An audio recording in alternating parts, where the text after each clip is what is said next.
Continuamos a falar sobre as muitas faces da graça de Deus. É o que Deus tem colocado no nosso coração por esses dias para falar. E é o que a gente está perseguindo, tentando entender à luz das Escrituras Sagradas. Eu quero convidar você ao texto de Lucas capítulo 4 e quero ler do verso 18 ao verso 19, a título de introdução, mais uma vez, para essa palavra. Convido você ao texto de Lucas, capítulo 4, do verso 18 ao verso 19, apenas por esse instante. Lucas, capítulo 4, do verso 18 ao verso 19, diz assim o texto sagrado: O Espírito do Senhor está sobre mim, porque Ele me ungiu para pregar boas novas aos pobres. Enviou-me para proclamar liberdade aos presos, recuperação da vista aos cegos, para libertar os oprimidos e proclamar o ano da graça do Senhor.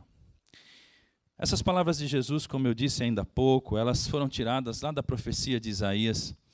E é impressionante, meus irmãos, como que qualquer palavra na boca de Jesus se torna uma palavra raça humana.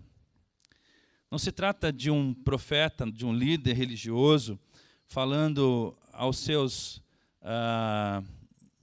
seguidores. As palavras de Jesus ganham densidade universal, ganham projeção universal. Jesus entra na sinagoga, pega o livro do profeta Isaías, se levanta e vai dizer: O Espírito do Senhor está sobre mim, porque me ungiu para pregar boas notícias aos pobres. Me enviou para proclamar liberdade aos que estão presos, recuperação da vista aos que estão cegos, para libertar os oprimidos, para proclamar o ano da graça do Senhor. Isso não era uma declaração de um rabi de 2000 anos atrás dentro de uma sinagoga tão somente. Essa não era uma declaração de um homem iluminado, de um homem muito inteligente, de bastante capacidade de oratória. Não, isso não era aquilo. Esse não era um momento dentro da religião judaica. Esse era um momento para toda a humanidade. Imagine você, ou vamos imaginar, quantas pessoas já não foram ungidas por ele, já não receberam as boas novas de Jesus. Imagina o efeito de quantas pessoas receberam a graça de Deus por causa da sua pregação. Imagina, durante já esses quase mais de 2000 anos, quantas pessoas não encontraram liberdade porque estavam presas. Vamos imaginar por um instante quantos cegos espiritualmente, quantas pessoas que viviam de uma forma sem perceber as coisas, foram iluminadas, foram curadas da sua cegueira por causa da vida e das palavras de Jesus. Quantos oprimidos não encontraram liberdade? Não é mesmo? Deixa eu te perguntar, será que você já foi um desses pobres, um desses cegos, um desses oprimidos? Será que você já foi um desses que estava preso e que Jesus, de fato, trouxe sua libertação, sua cura? Levante sua mão se você já foi um desse. Eu já fui um desse. E às vezes falo: Senhor, tem misericórdia de mim. Essa palavra nos serviu, coube a nós, ela chegou até nós. Essa boa notícia, ela veio sobre até a nossa vida. Nós já estamos há 2 semanas falando sobre a graça de Deus e as muitas faces da graça de Deus. Começamos essa conversa com algumas perguntas. São essas perguntas: o que necessitamos para viver? O que acalma o coração e que sem aquilo nos sentimos inseguros e agitados? O que nos acalma o coração e que sem aquilo nos sentimos inseguros e agitados? O que esperamos alcançar para que a gente se sinta realizado na vida? O que você espera ter, receber, alcançar, para que você sinta assim: puxa, agora eu estou me sentindo realizado. Finalmente chegou a fase da vida que agora eu me sinto pleno, assim, estou feliz com as minhas realizações. O que você espera que aconteça para que você sinta isso? O que nos falta na vida que nós ainda não temos? O que falta na sua vida que você diz assim, puxa, no dia que eu tiver isso, então eu serei feliz. No dia que eu alcançar isso, eu serei realizado. Eu me sentirei plenamente realizado ou mais realizado do que eu sou hoje. O pastor Ricardo Barbosa, e eu já citei o Ricardo, faço novamente a mesma citação, vai dizer assim, cresce cada dia mais a sensação de que aquilo que necessitamos para a realização pessoal, felicidade ou segurança, não é mais a graça de Deus e seu amor revelado em Cristo Jesus, mas o acesso aos meios que garantirão a realização dos nossos sonhos. O Ricardo está chamando a nossa atenção que, cada vez mais, me parece que a cristandade se afasta dos recursos da graça de Deus e corre para os recursos que estão disponíveis aos nossos sentidos e ao nosso acesso. Essa semana eu fiz uma coisa que nenhum vendedor deve fazer. Se você é vendedor ou precisa de clientes para sobreviver, não faça isso que eu fiz. Eu fui imprudente, mas eu quero compartilhar a minha imprudência com os irmãos. Eu fui a um apartamento fazer um orçamento de uma obra. O apartamento estava pronto e muitas coisas estavam mal feitas no apartamento. E então a proprietária nos chamou para corrigir esses erros. Imagina um apartamento de luxo com coisas assim, né? Por exemplo, um rejunte todo mal feito, sujo, sobrando rejunte para todo lado, e defeitos assim. E ao entrar no apartamento, me comportei como um empreiteiro comum, né? E logo percebi que tinha uma revista da Cristã Evangélica em cima da mesa, assim, os materiais infantis, né? Eu falei, essa mulher é crente. E aí, quando eu passei pela mesa, nossa, olha isso aqui que legal, a senhora é de alguma igreja? Porque isso aqui é material da educação infantil de crianças na igreja. Sou de uma igreja, sou da igreja batista. Mas você está brincando? Eu também sou batista. O senhor também é batista. Aí foi aquela festa, eu sou da batista fulano, eu sou da batista ciclano, tal e tal. Que jóia. Aí ficou tudo bem. Continuei olhando lá o lavabo, que não está muito bom, etc. e tal. E aí já estava indo embora.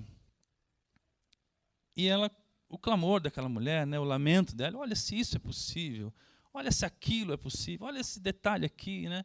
E aquilo foi me... Mas aquilo era meu trabalho, né? Eu falei assim, irmã, deixa eu te contar uma coisa. Lá na Síria hoje, tem uma família, inclusive, que é do nosso relacionamento, que está pensando seriamente em fugir da Síria por conta do que está acontecendo lá. E eles têm uma casa de aproximadamente 700 mil reais, e que se eles venderem na Síria hoje e vierem para o Brasil, eles ganham 30 mil reais. Eles chegam aqui com 30 mil. A casa fica no Jardim Paulista da Síria. E sabe quanto custa um frango lá? Eu estava dentro da cozinha, aquela cozinha linda, assim, sabe? Com churrasqueira banhada de pastilha, aquela coisa linda. Irmã, sabe quanto custa um frango lá? Quanto custa um frango lá? E a minha colega de trabalho, que me levou, né, me apresentou o cliente, ela disse, pelo amor de Deus, para, né? Eu vi nos olhos dela assim, o que você está fazendo? R$1.500. O quê? Falei, pois é, o frango custa lá R$1.500. Informação atualizada domingo passado, nesses bancos aqui.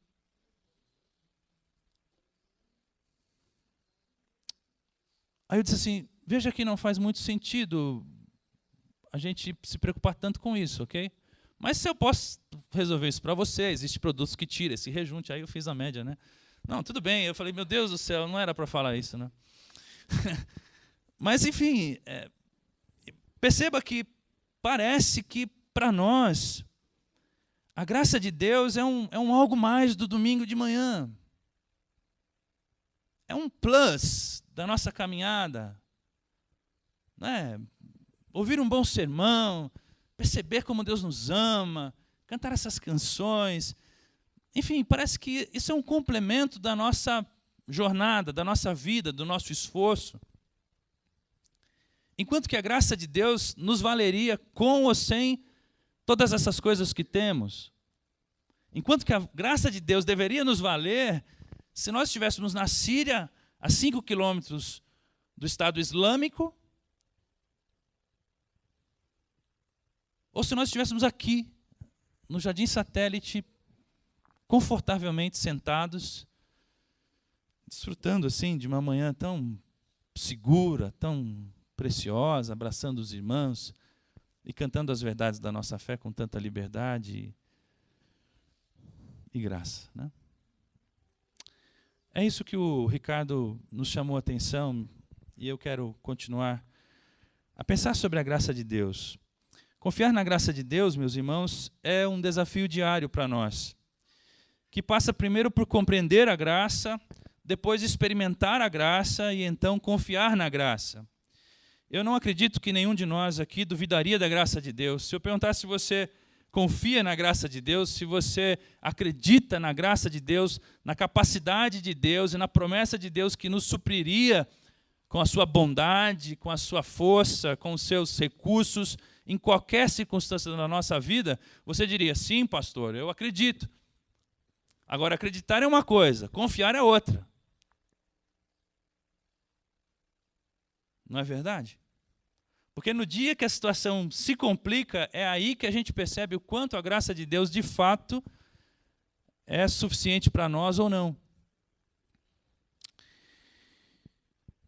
Hoje, meus irmãos, vamos falar de mais duas faces da graça de Deus. Falamos de duas outras domingo passado. A face do Evangelho, da boa notícia, que nos apresentou um Deus não como aquele que... um Deus irado, um Deus que quer que os seus adoradores o sirvam, um Deus que exige sacrifício de seus adoradores, uma divindade distante, poderosa e que quer de nós um sacrifício para que nos abençoe. Nós conhecemos a face da graça de Deus no Evangelho, que diz que Deus se fez homem, habitou entre nós, e como nenhum outro Deus, Ele nos ama e nos serve, aliás. Um Deus que resolveu dizer assim, não, eu faço bem para você, e se você não responder com bem, não tem problema, eu continuo te abençoando. Um Deus que decidiu usar o amor como ferramenta de conquista, e não o medo, não a culpa. Essa é a primeira face de Deus. Depois falamos da face de Jesus, e eu até chorei na face de Jesus, e quase choro toda vez que penso nisso, porque o Evangelho de João vai dizer assim, vimos no rosto dele a glória como a glória do unigênito do Pai, cheio de graça e de verdade. Um homem que andou entre outros homens, e João vai dizer assim, nós não conseguimos explicar quanta coisa linda. Olhar para Jesus era uma sensação inexplicável. Era a face da graça de Deus em um homem. E eu não falei isso semana passada, mas quero me valer para falar isso agora.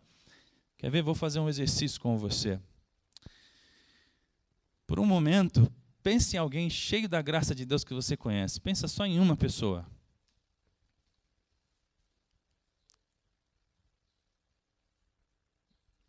Pensou? Pense em alguém que você encontra com ele e você fala assim, nossa, que sensação, parece que o ambiente se transforma. E se você estava angustiado, agitado, não sei o quê, você chegou perto dela ou perto dele, aquilo ganhou uma serenidade, assim. Seu coração começou a bater mais devagar. Tuc, tuc, tuc, tuc, tuc. E quando terminou a conversa, você já estava... Não estava né? Que você está morto, né? Mas você estava assim, né? Batendo normal.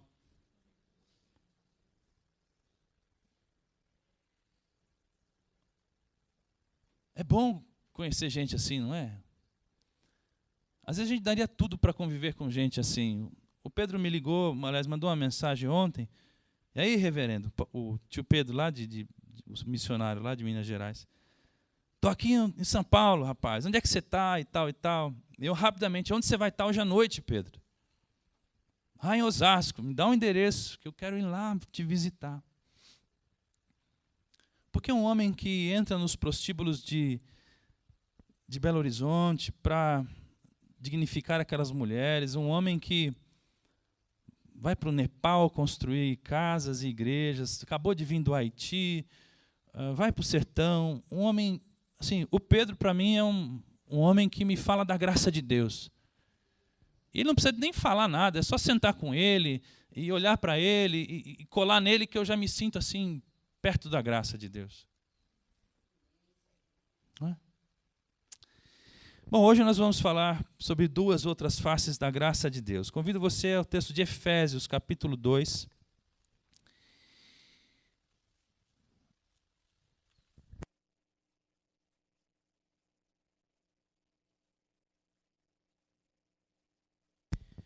O texto que vou ler, 2, de 1 a 9, ele é a narrativa histórica da vida de qualquer um de nós.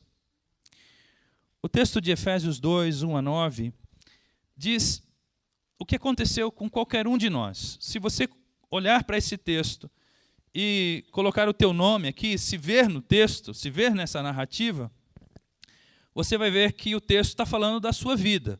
Está falando da vida de qualquer um de nós que já conheceu a graça de Deus e que está experimentando essa graça. Efésios capítulo 2, do versículo 1 ao versículo 9. Acho que todos acharam. Diz assim: vocês estavam mortos em suas transgressões e pecados, nos quais costumavam viver, quando seguiam a presente ordem deste mundo e o príncipe do poder do ar, o espírito que agora está atuando nos que vivem na desobediência. Anteriormente, todos nós também vivíamos entre eles, satisfazendo as vontades da nossa carne, seguindo os seus desejos e pensamentos.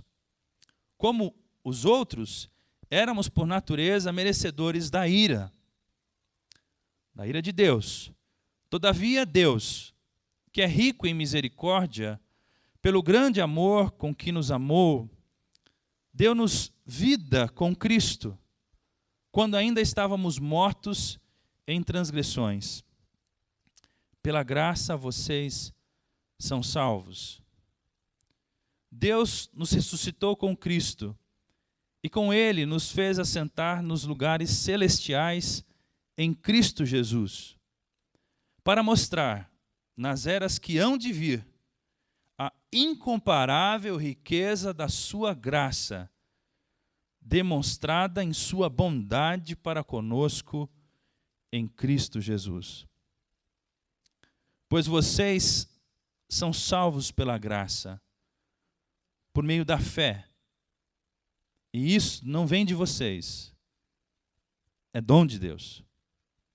Não por obras, para que ninguém se glorie.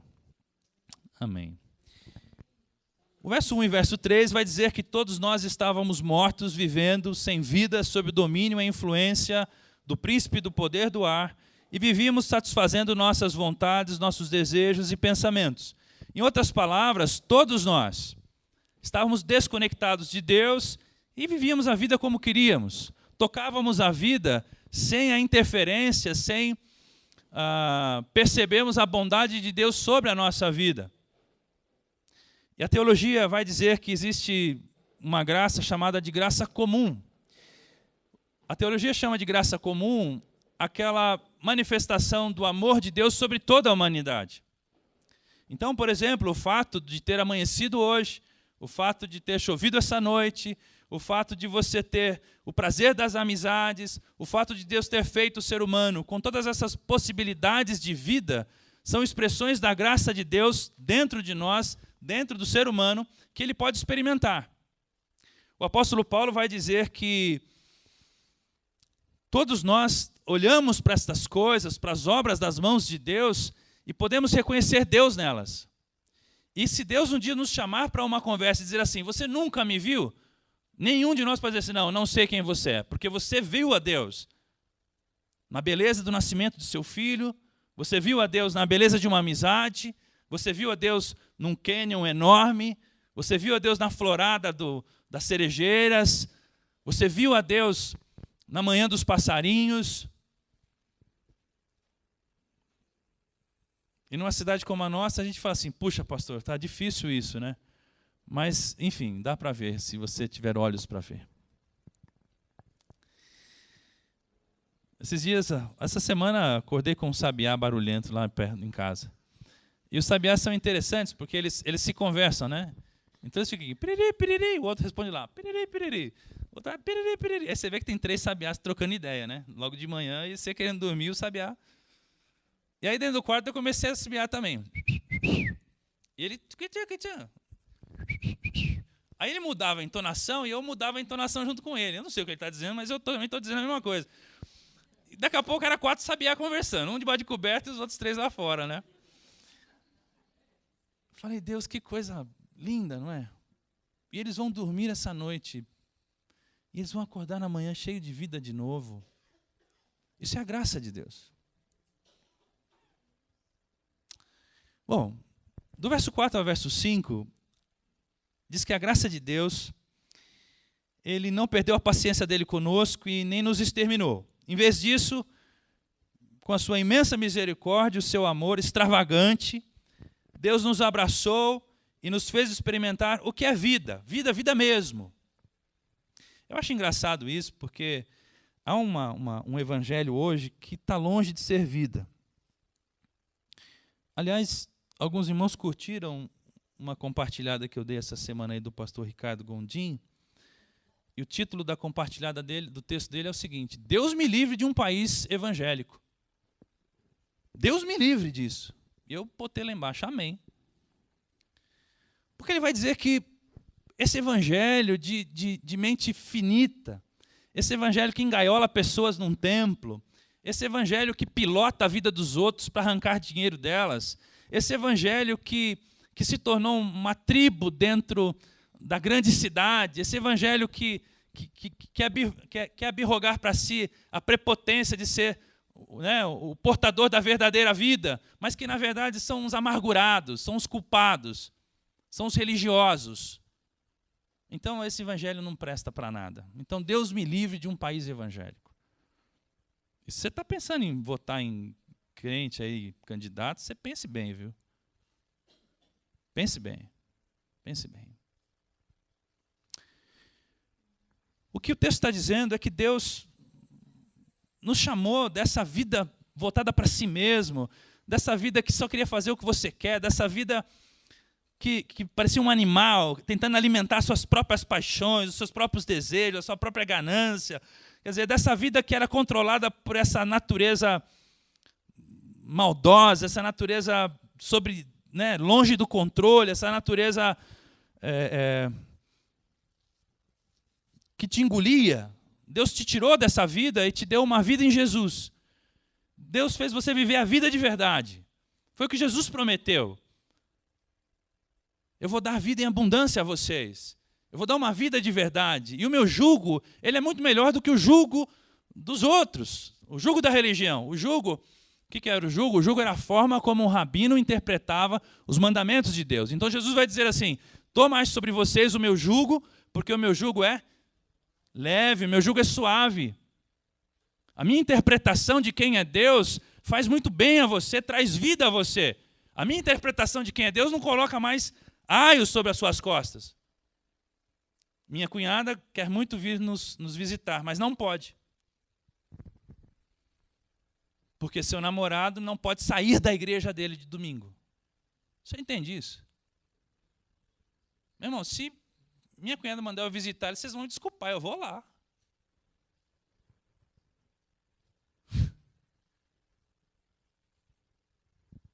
Às vezes os irmãos faltam aí, onde é que você estava? Onde é que você estava? Você estava no teatro? Glória a Deus, que bom que você foi no teatro. Estou com inveja de você, porque eu estava lá na igreja amarrado. Ninguém vem aqui porque foi obrigado. Tem um 38 na sua cabeça, o pastor está ligando. Ei, você tem que vir, você tem que isso, você tem que aquilo. Isso é religião. É uma coisa de fora para dentro que quer fazer de você que você tenha um comportamento X ou um comportamento Y. Não. Isso não é evangelho. A graça de Deus você faz porque você quer fazer. Você faz porque é bom para você fazer. Você vem na igreja porque você tem prazer de reencontrar os irmãos e de louvar a Deus com esses irmãos. Não é porque você tem um cargo a cumprir, uma função, e você é obrigado a vir na igreja. Ah, pastor, mas o senhor fala assim, os jovens vão tudo para a balada. Vai. Acabei de ver um no caminho aqui.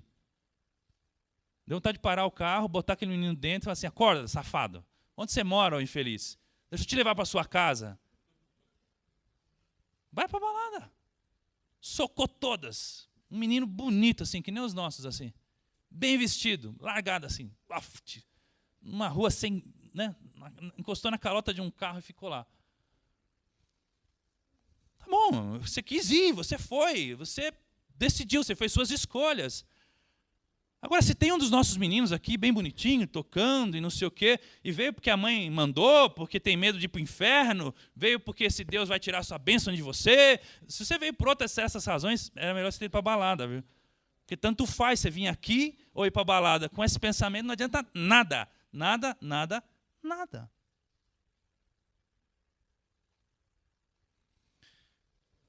Eu fiz uma pergunta no carro quando vinha vindo, e a sabedoria de Deus nos visitou no nosso automóvel. O que se espera de um pastor que deseja falar sobre a graça? Aí ficamos lá, tentando encontrar uma resposta, é isso que a luz surgiu. É óbvio que ele experimente a graça de Deus, pelo menos.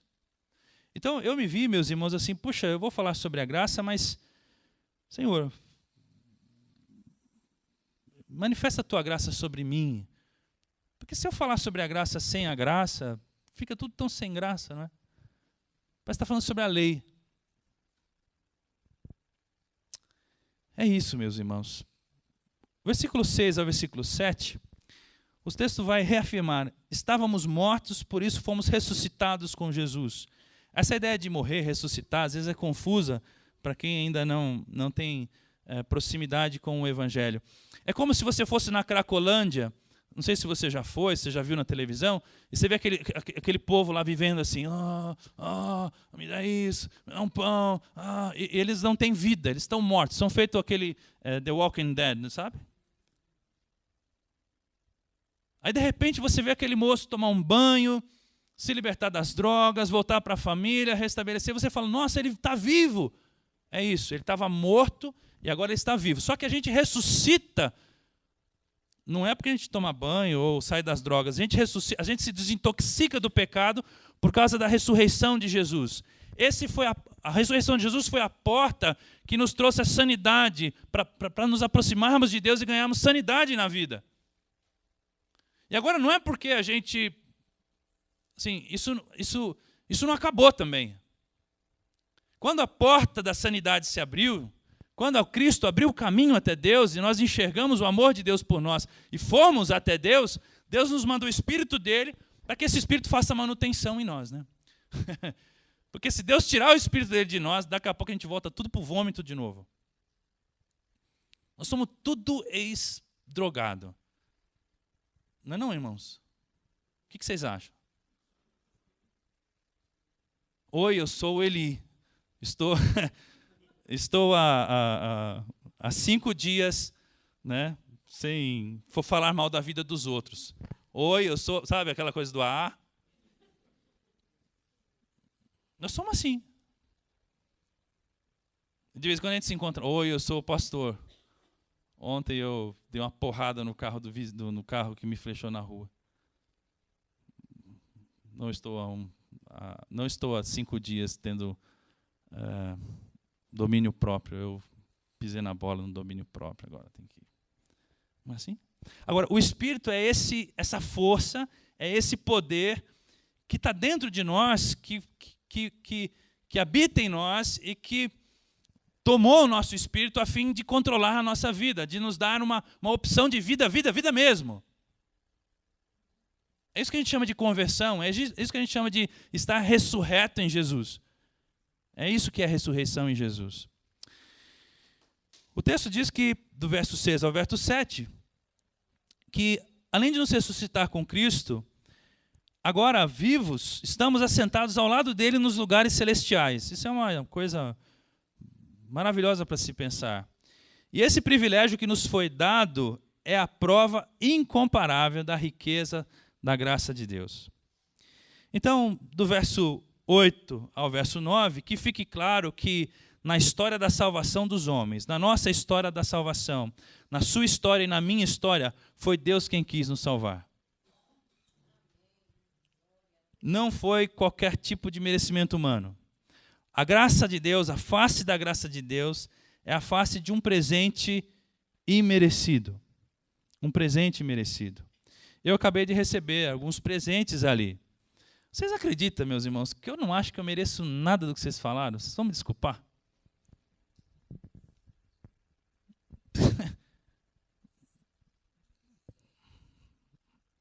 Eu canso de dizer para vocês a verdade, vocês não acreditam?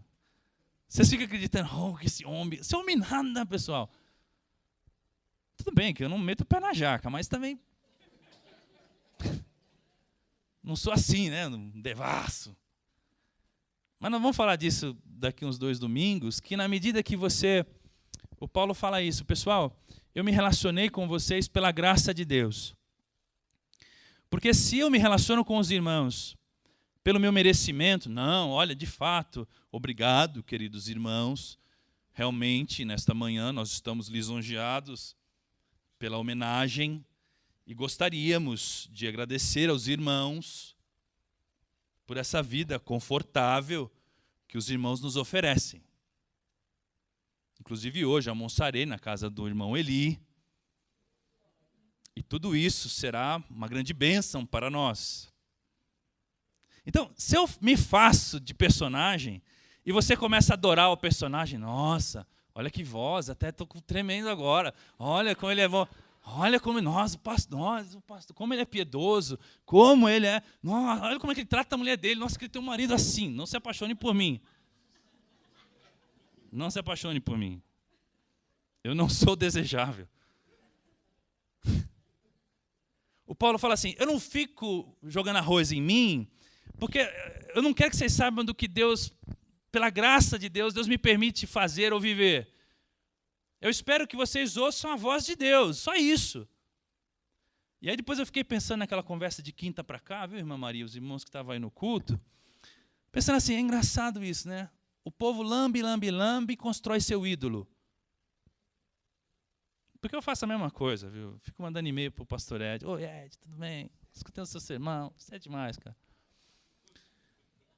O povo constrói seus ídolos, e aí o ídolo dá uma derrapada na curva. Nossa, você viu? Pastor Eli está com o nome sujo na praça. Aí vem de cima para baixo a pancada, né? O ídolo rachou. O ídolo quebrou, ele tinha pé de barro. Então, assim, antes de você confiar em mim, achar que eu, né? Nada, não. Irmãos, pelo amor de Deus, hein? Entendam bem. Um reloginho da Magnum já ajuda, né?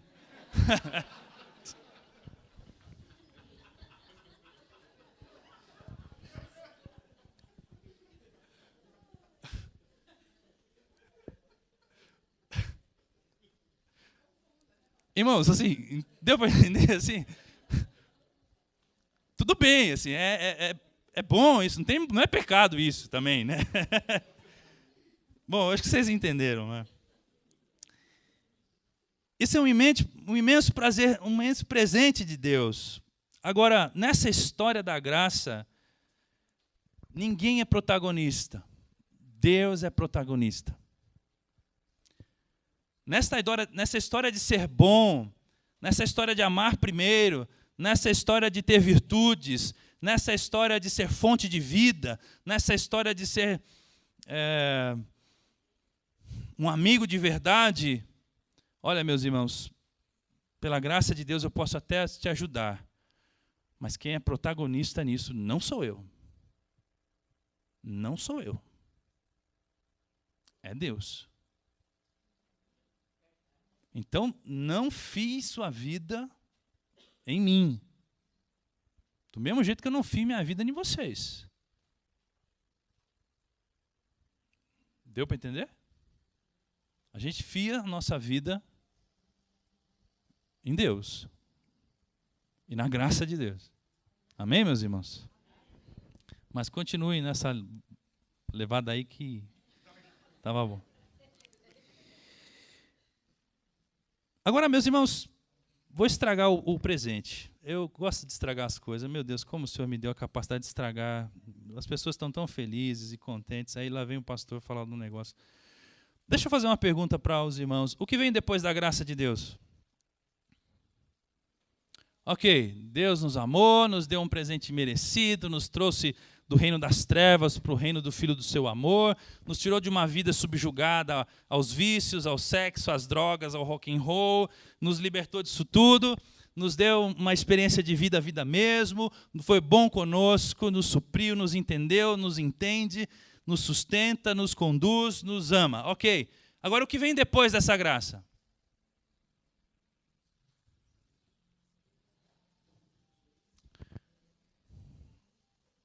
Abra a sua Bíblia aí em 2 Pedro, capítulo 1. Eu quero ler um poucos versos para você e tentar responder o que vem depois da graça.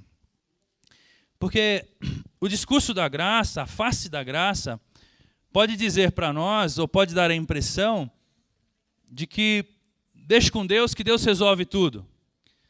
Deixe com a graça que a graça te supre de tudo. Confie na graça, confie em Deus e deixe e relaxe. Que agora Deus está de bem com você, que Deus vai carregar você nas costas.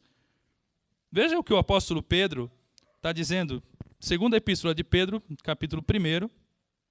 Eu leio a partir do versículo 3 para os irmãos. Seu divino poder nos deu tudo de que necessitamos para a vida e para a piedade ou para o amor, por meio do pleno conhecimento daquele que nos chamou para a sua própria glória e virtude. O que o Pedro está dizendo é que o poder de Deus, ao ressuscitar Jesus, nos deu um acesso, ele nos deu tudo o que a gente precisa para ter uma vida mesmo. Tá certo? Versículo 4. Dessa maneira, ele nos deu as suas grandiosas e preciosas promessas, para que por elas, essas promessas grandiosas e preciosas, vocês se tornassem participantes da natureza divina e fugissem da corrupção que há no mundo. O Pedro está dizendo assim, por causa dessas promessas, grandiosas e maravilhosas promessas de Deus, não é só que Deus está dominando você, é que agora a sua natureza está experimentando, está se regenerando, está se tornando uma natureza como a natureza de Deus.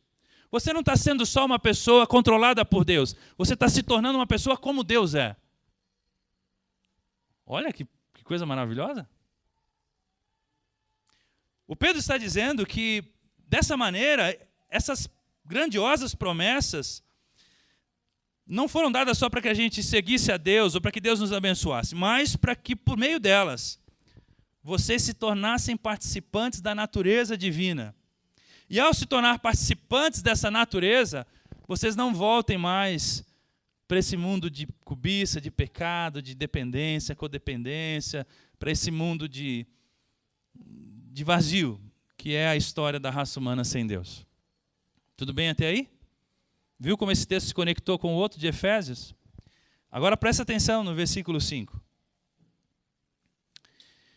Por isso mesmo, empenhem-se para acrescentar à sua fé a virtude o conhecimento, ao conhecimento o domínio próprio, ao domínio próprio a perseverança a piedade, a piedade a fraternidade o amor. Xiii, Pedro, como assim? Ouça o Pedro dizer isso. Versículo 5. Por isso mesmo, por causa de tudo isso que Deus disponibilizou para você, por causa da graça de Deus que te permite desfrutar da natureza de Deus e se aproximar de Deus não mais como um estranho, mas agora acolhido nos braços de Deus como um filho, por causa disso tudo, por isso mesmo, empenhem-se para acrescentar a sua fé. O que é esse empenhem-se aí? Eu grifei na minha Bíblia aqui. O que quer dizer empenhem-se? Ou seja, bom, a parte de Deus, Deus fez. Agora é com você. Força, empenho, vontade para acrescentar a sua fé. Você crê em Deus? Sim, eu creio. Pela fé você foi salvo? Sim, não pelas obras. Não. Então agora, acrescente a sua fé uma virtude, uma vida necessária a partir do conhecimento, a partir do domínio próprio, a perseverança vai gerar a piedade vai fazer você ser fraterno, vai fazer você ter uma compreensão do que é ser irmão de outro ser humano, Gente como gente tem que ser, a fraternidade e o amor. Versículo 8. Pois se essas qualidades existirem e estiverem crescendo em sua vida, essas coisas todas impedirão que vocês, no pleno conhecimento de nosso Senhor Jesus Cristo, sejam inoperantes e improdutivos. Todavia, se alguém não as tem, está cego, só vê o que está perto, esquecendo-se da purificação dos seus antigos pecados. O Pedro está dizendo assim, está respondendo a seguinte pergunta. Sabe por que, às vezes, você fala assim, fulano é crente? Ah, não fala isso. Fulano não é crente. Às vezes você não chega em casa e fala assim, nossa, Jesus tem cada filho, né? Ou às vezes você olha para um espelho e você fala assim, Senhor, tem misericórdia de mim. Outro dia eu falei sobre ovelhas e bodes. Será que eu sou bode? Será que eu sou ovelha? O Pedro está respondendo a seguinte pergunta. Por que tem tanto crente que não parece crente? Por que tem tanta gente que se diz crente e não se parece com o Filho de Deus? É por causa disso. O cara pisou no reino, experimentou a graça do reino de Deus, experimentou a bondade de Deus, se viu como pecador, viu da sujeira de onde Deus tirou ele. Agora, quando ele chegou no reino, Deus falou assim, tchan, tchan, eis aqui sementinhas para você plantar. Bondade, fraternidade, perseverança. Estou aqui a sua enxadinha, estou aqui o seu regadorzinho. Vá lá limpar a sua roça e vá lá plantar essas coisas e persevere nisso e faça o que você tem que fazer. Porque o que a graça tinha que fazer, eu fiz. Agora o que você tem que fazer, ou você faz ou ninguém faz por você. Ah, é? Pensei que o senhor ia me carregar nas costas. Pensei que o senhor ia fazer de mim um menininho mimado, o príncipe o rei Williams, né? O segundo da Diana fez aniversário essa semana, esses dias aí. 30 anos. O príncipe, como é que é o nome dele? O Harry. Ganhou 30 milhões de euros, parece assim, fez uma festa beneficente. Eu pensei que o senhor era rico o suficiente para me dar uma vidinha de príncipe Harry. Sim, eu sou. Só que, lembra daquela vida desgraçada que você tinha? Então, eu te tirei daquela vida. Agora, isso aqui faz você não voltar para lá. Toda vez que você experimenta isso aqui, que você persevera, que você age com bondade, que você se empenha para fazer valer a minha graça na sua vida, você se lembra de como desgraçado você era. Isso é um antídoto para você não voltar para aquela vida. Isso é uma forma de garantir que a nova vida de verdade aconteça em você. Deu para entender, irmãos?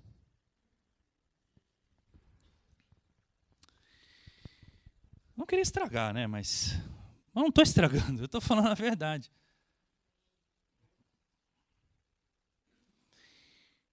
É isso que vem depois da graça.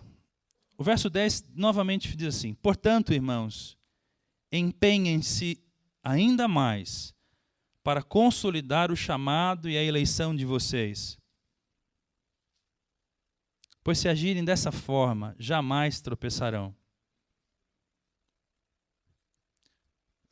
O evangelho dos nossos dias e a cristandade dos nossos dias, ela é ridícula diante disso, assim, ela é frágil demais. Porque é um evangelho que deixou essa parte de fora. E aí o cara entra na igreja e fala assim, não, é bênção, é determinação, você vai subir, você vai pisar na cama, não sei onde, blá, blá, blá, blá. Só que aí, passa um dia, passa 2, passa 3, passa 4, e o cara começa a coçar a cabeça.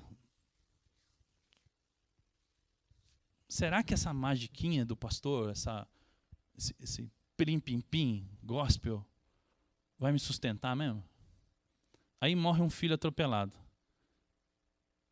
Aí o cara fala, pastor, meu filho morreu atropelado. Irmã, ou é o diabo, ou você está dando dízimo, porque senão, Deus pode pesar a mão. Olha os absurdos. Outro dia eu falei com um irmão desse, falei assim, rapaz, um tempo atrás, meu pai morreu. Não acredito que seu pai morreu. Eu falei, sim, meu pai morreu, diabetes numa perna, cortou uma perna, cortou outra perna, já tinha tantos anos. Mas como você deixou seu pai morrer? falei, não, eu fui no hospital, né, a gente pagou convênio para ele, a gente fez a cirurgia, eu dormi com ele à noite, eu orei por ele. Mas você não tem unção para pedir a Deus a cura do seu pai? Paz.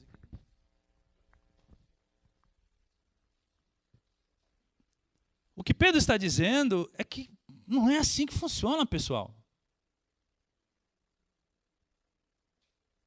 Não é assim que funciona. Bom, meus irmãos,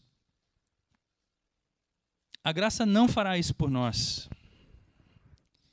Por isso mesmo, empenhe-se para acrescentar à sua fé todas essas coisas que o texto descreveu. Agora, vamos para a outra face da graça. Convido você ao texto de 1 Coríntios capítulo 15. Preciso falar de mais uma face da graça. Essa foi a face do presente merecido. Vamos falar agora da face da fonte de liberdade e motivação. Texto de 1 Coríntios capítulo 15, versículo 10.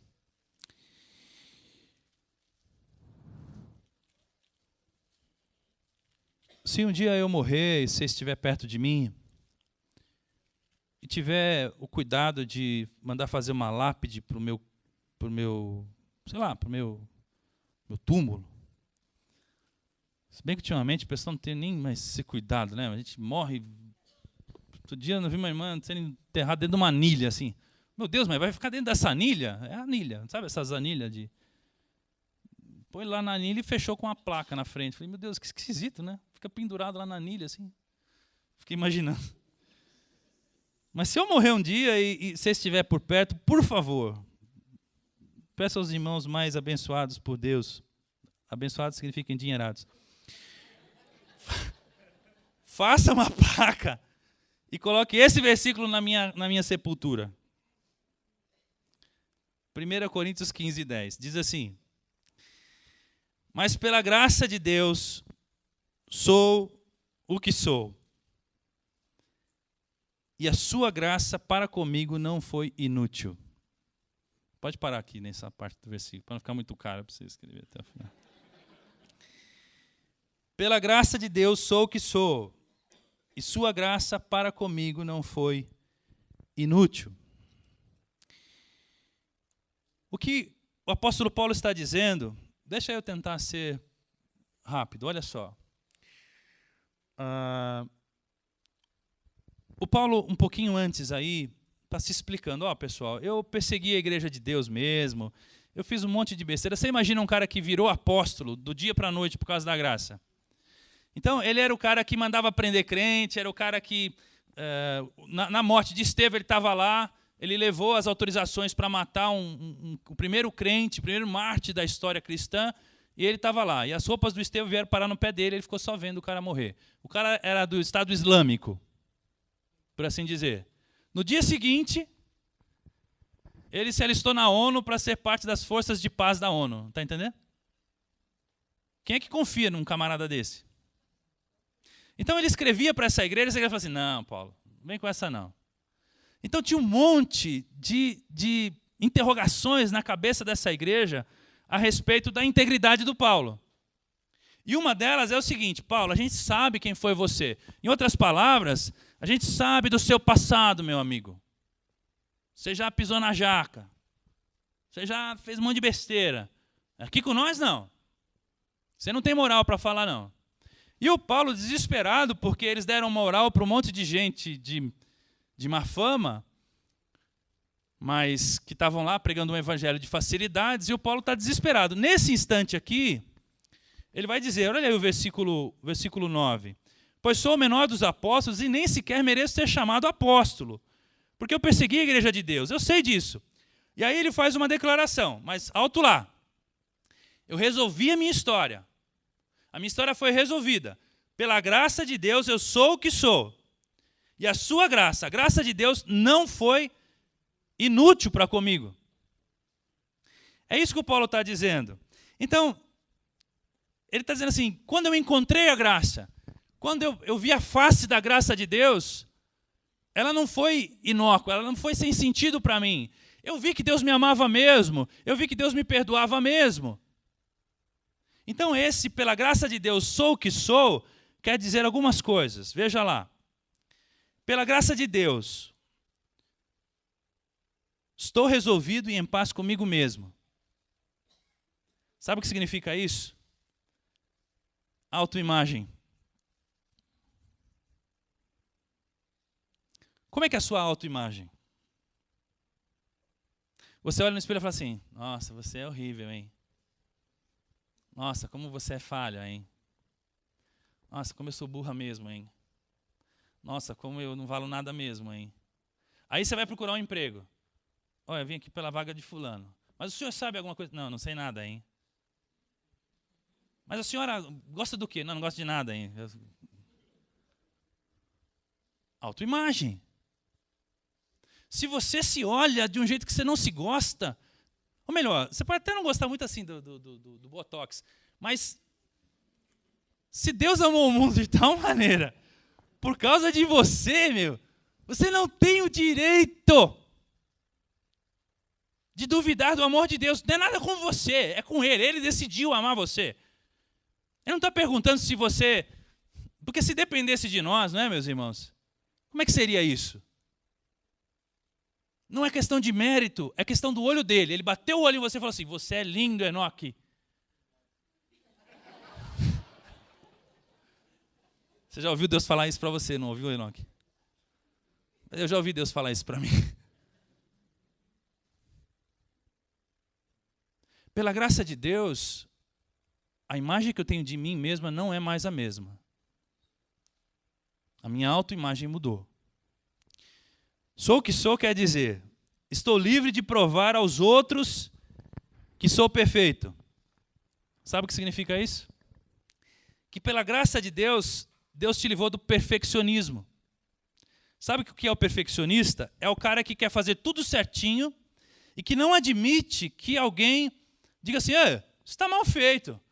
Então, por neurose de que alguém, em algum momento, dirá a ele que isso não está bom, então ele exerce uma força sobrenatural para deixar tudo em ordem. E tudo que está ao alcance dele, ele vai colocando tudo no seu lugar. O perfeccionismo é o tempo todo uma fonte de vida para ele. Eu não estou pregando o que você tem que ser relaxado, não é isso. O que eu estou dizendo é que isso se torna uma doença. Isso se torna uma coisa fora de controle. O que sou quer dizer é que eu não preciso provar para mim ou para os outros que eu sou perfeito. Via de regra, na nossa relação com os nossos filhos, isso fica extremamente evidente. Porque os nossos filhos têm a capacidade de dizer para nós assim, você não é perfeito, papai, você não é perfeita, mamãe. E aí você tenta de todo jeito ser perfeito. Só que quando a graça de Deus vem, você fala assim, eu sei que eu não sou perfeito. Chega de bancar o certinho. Eu abro mão. Eu não sou perfeito. Você tem razão, meu filho. Eu pisei na bola mesmo e extravaguei hoje. Você tem razão. Desculpa, meu bem. Eu falei com você. Tentei fazer o certo. Mas eu não sou perfeito.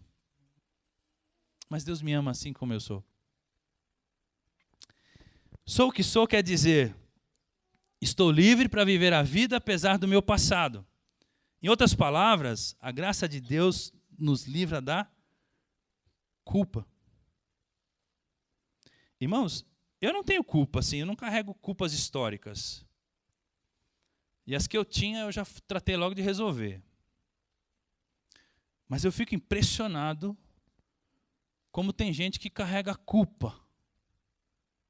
Porque a culpa é uma forma de autopunição. Eu errei, vou carregar a minha culpa. E você olha assim, está tudo bem. Mas quando você dá uma espiada para o lado de dentro, está um fedor de carniça. Porque a culpa é um peixe que você guarda dentro do seu armário. E você acha que ninguém vai sentir o cheiro. E taca bom ar, aqui está... culpa. Eu me lembro de uma vez que eu conversava com um irmão muito amado.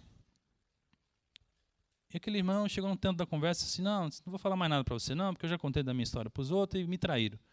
Tá bom, meu irmão. E aí, naquele instante, eu me senti motivado a dizer para ele o que é que ele não queria me dizer. E eu fiquei assim, meio assustado com isso, porque a motivação era tão grande, mas eu não sabia o que ele não queria me dizer. Ele falou, tá bom, você quer arriscar, pode falar aí. Aí eu virei para ele assim e falei assim, você participou da morte de uma pessoa, né? Ele olhou para mim assim, como é que você sabe disso? Eu falei, eu não sei disso. Eu só disse isso porque Deus me mandou te dizer isso. Aliás, ele também queria dizer para você que ele já te perdoou por isso. Não, eu não posso ser perdoado por isso. Era a esposa do irmão, ele vivia de favor na casa do irmão.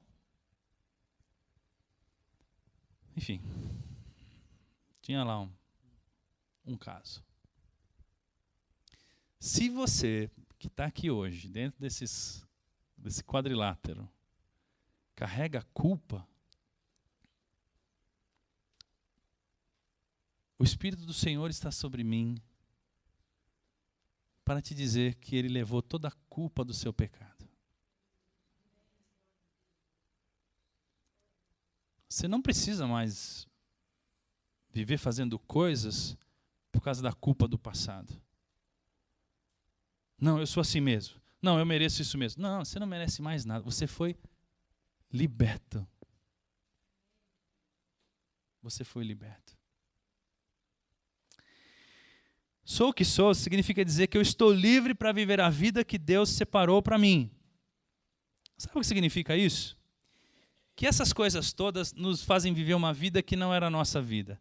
Na hora que a gente encontra com a graça de Deus e fala assim, por causa da graça de Deus eu sou o que sou, bom, agora eu olho para frente e falo assim, ufa, até que enfim, você abre assim os olhos e fala assim, até que enfim eu vejo possibilidade de vida pela frente. Porque até hoje a minha vida foi um salseiro só, foi uma dor só, foi uma crise só, foi uma desgraça só, foi uma falta de direção, foi uma perda de tempo.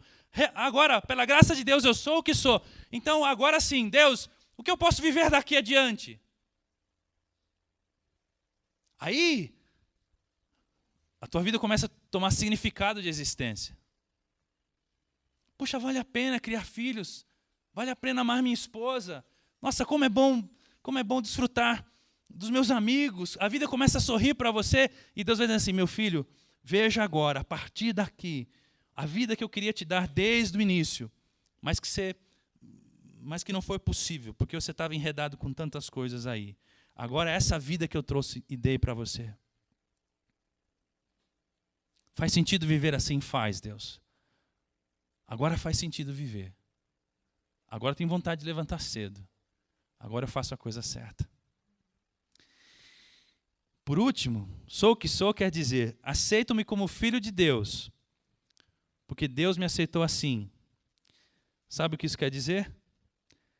A graça de Deus te dá um sentido de pertencimento. Eu sempre achei que minha mãe não gostava muito de mim. Esses dias eu descobri que o meu pai me teve quando tinha a minha idade. Olha que interessante, essa semana eu descobri isso. Eu nasci quando meu pai tinha a minha idade. Isso foi surpreendente para mim. Falei, poxa, meu pai já era velho, hein? Quer dizer, eu também sou velho. Imagina eu ter um filho agora. Eu não. Estou desde os 17 carregando essa maravilhosa graça. Você só não pode fugir da raia, né, meu? Tá entendendo? Então, eu sempre achei que minha mãe, assim... Mas tudo bem. Eu acho que eu estou enganado. Estava enganado. O que eu quero dizer é que outro dia eu ouvi a seguinte conversa. Fulano é assim porque ele foi rejeitado pela mãe. Ah, porque ele é adotivo. Ah, porque ele... não sei o quê. Ah, porque não sei o que lá. A graça de Deus, meus irmãos, diz para mim assim. Deus olhou nos meus olhos e falou assim, você é o objeto do meu amor. Eu amo você. E se sua mãe ama mais sua irmã do que você, não é problema meu e nem seu agora. E se seu pai ama mais a sua não sei quem do que você, não é problema seu. Eu estou resolvido. Sabe aquela coisa que você vai almoçar na casa da mãe, aí a mãe faz não sei o que pro seu irmão, você já entra logo assim. Mamãe, quer ver? Vê? Olha lá. Deu bom dia pro bonitinho, para mim não deu. Puxou a cadeira para mim não deu. Sabe? Aí acaba o almoço, tenho certeza que minha mãe não gosta mais de mim, gosta mais do fulano do que de mim. Você ainda está com essa história pendente, meu? Na igreja tem isso também, sabia? Vai o coitado do pastor, eu ia falar o miserável do pastor, mas não é bem assim. Vai o coitado do pastor não pegar na mão do cara e pegar na mão do outro.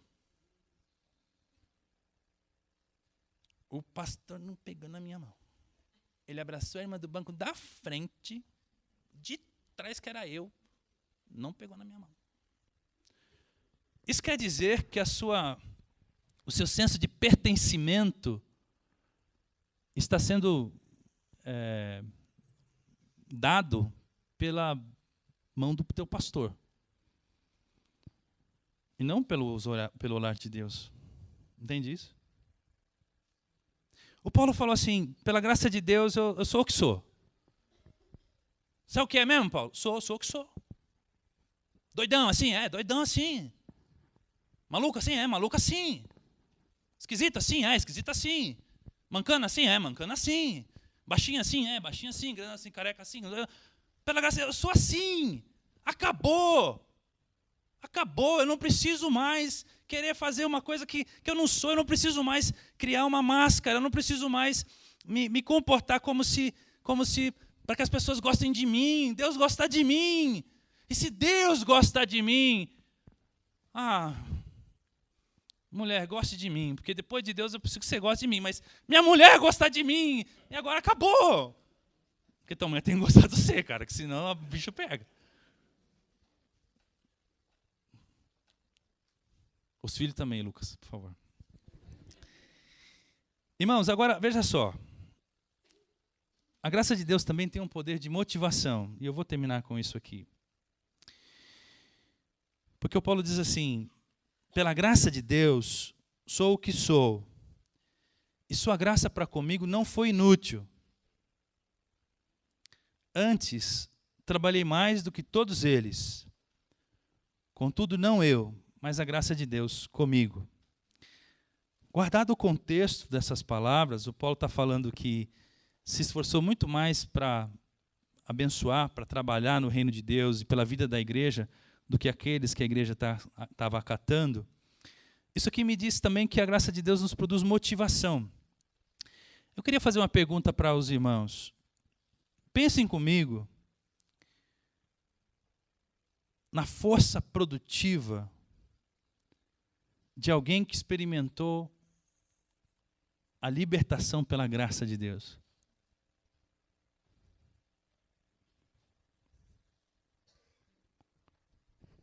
Pensa comigo assim, vocês entenderam a pergunta?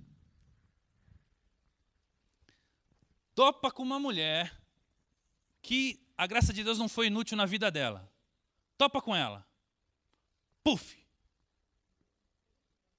Como é que é a vida dessa mulher? Qual é a vontade dela de viver?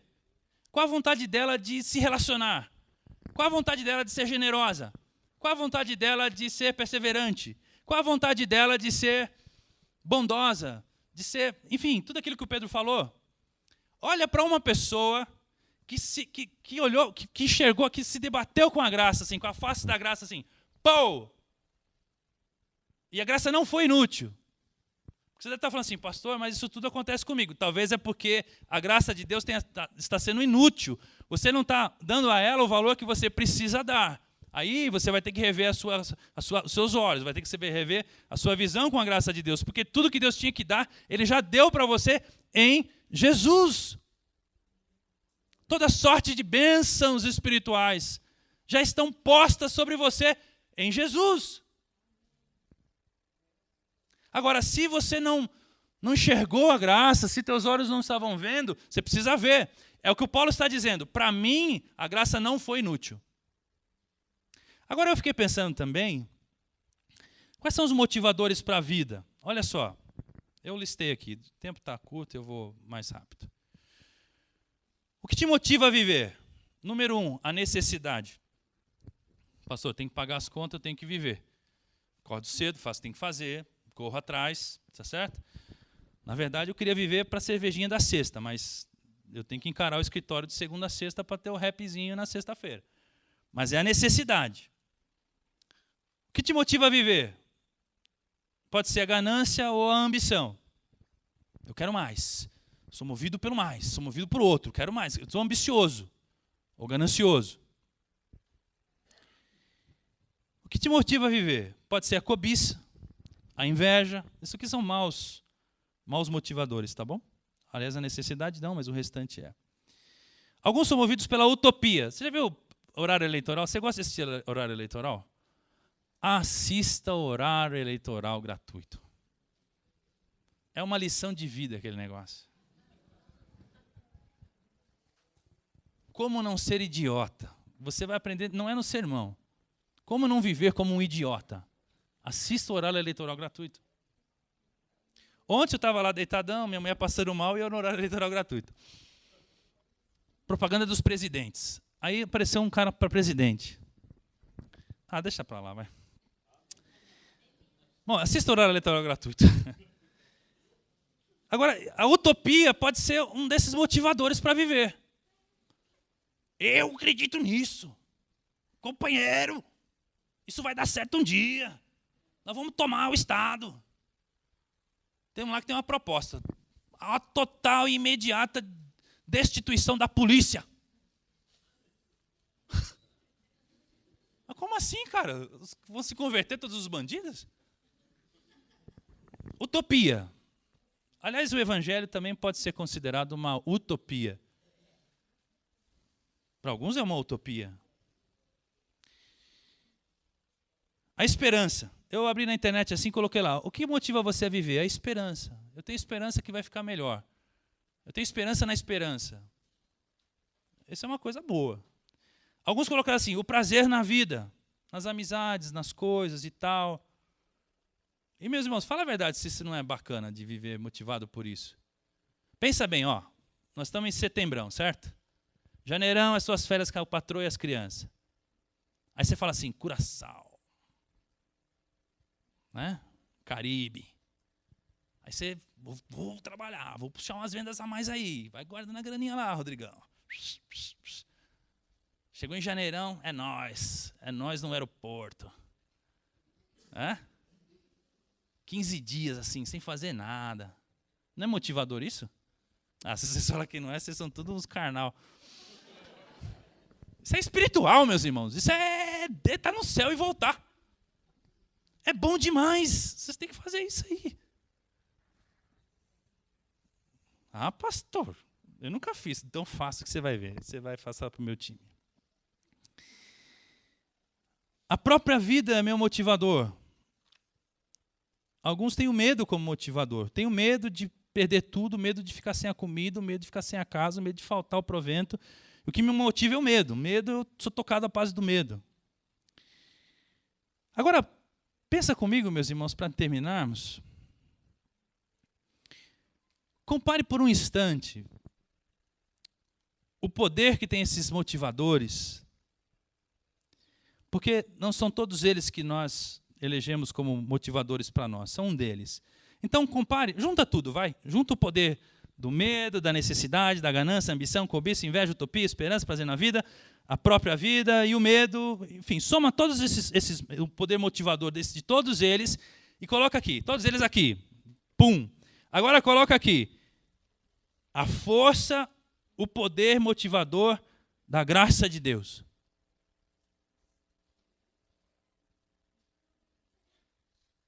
Compara esse poder aqui com esses poderes aqui.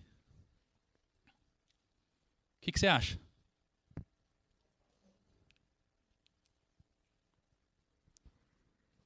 Por exemplo, você vai trabalhar, Guilherme? E o teu chefe fala assim para você, Guilherme, é o seguinte, se não produzir, você está na rua, cara, a coisa está feia. Ele não vai falar que você está na rua, mas ele vai deixar claro isso. Porque no ambiente corporativo, o que impera? A graça ou o medo? É o medo, muitas vezes é o medo. A motivação vem por onde? Ou pela ganância, tá certo? Ou pela vaidade, ou pelo medo. O ambiente corporativo é isso. Não vai achando lá que o seu patrão vai chegar assim, Guilherme, graças a Deus, seja bem-vindo.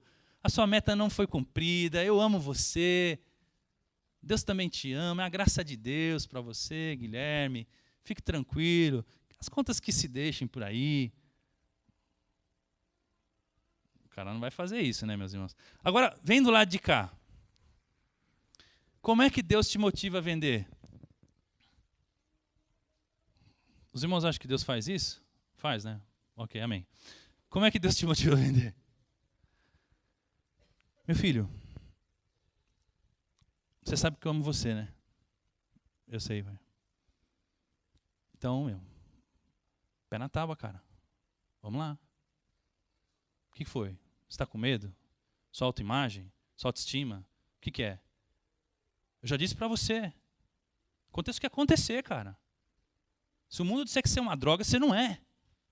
Se a crise vier e falar que você não presta, eu estou falando para você.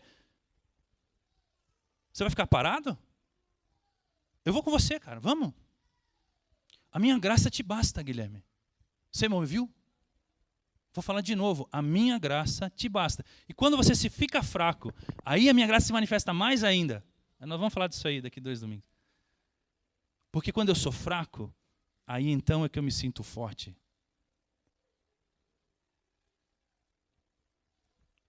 Os irmãos conseguem perceber a força, o poder motivador da graça de Deus e o poder motivador dessas outras coisas? O mundo corporativo está acordando. Já não é de hoje, sabia? Eu fico lendo essas coisas e tal. Eles já perceberam. Você vê aquelas propagandas no jornal que os caras falam assim, olha esse escritório aqui. Cada um chega a hora que quer, né? Tem os bichinhos de pelúcia em cima da mesa de um, tem uns brinquedinhos na mesa do outro, tem lá uma cadeira de balanço na hora do intervalo, tem 15 minutos toda hora, cada 15 minutos você levanta, vai lá, descansa 15 minutos, eles têm terapia lá para todo mundo fazer esforço junto. Sabe por que o mundo corporativo está sendo tão gracioso assim?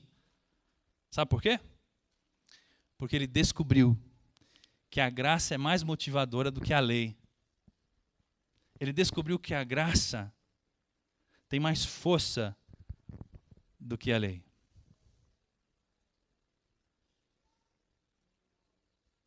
Agora, eu duvido que um desgraçado vai criar um ambiente gracioso.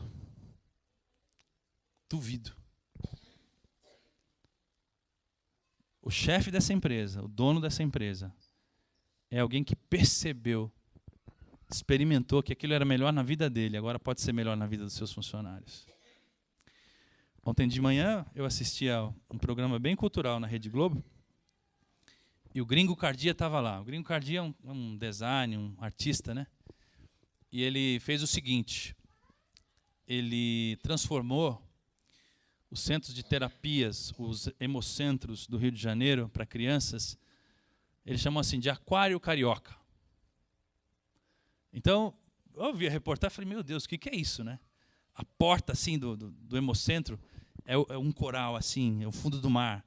Aí você entra, as crianças ficam assim, tem corais por todos os lados, as cadeiras parecem, você parece um peixinho na cadeira. Aí ele pegou o tomógrafo, que é horrível, né? Quem já fez tomografia sabe como que é.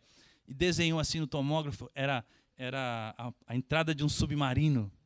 E aí você dizia para as crianças, você quer conhecer o submarino lá dentro? Quero. Eles faziam fila para fazer exame de tomografia, coisa que criança não quer fazer nem a pau. E o pessoal, os médicos que ficam lá dentro da salinha, tinha um submarino assim, e eles da janelinha do submarino olhando lá. Sabe o que é isso? A graça. Ele fez de um ambiente insalubre, deprimente, ele fez com que a graça envolvesse aquele lugar. Ah, mas isso aí é etéreo. É etéreo mesmo. Mas Deus faz isso mesmo. É engraçado, você Quando você conhece a graça de Deus, você pisa na mesma casa, é a mesma casa, o mesmo carro, a mesma mulher, as mesmas contas. Mas de repente está tudo floridinho assim. Rapaz, não é que esse negócio funciona mesmo? Não é que a graça de Deus abriu os meus olhos para enxergar a beleza da vida? É isso, meus irmãos.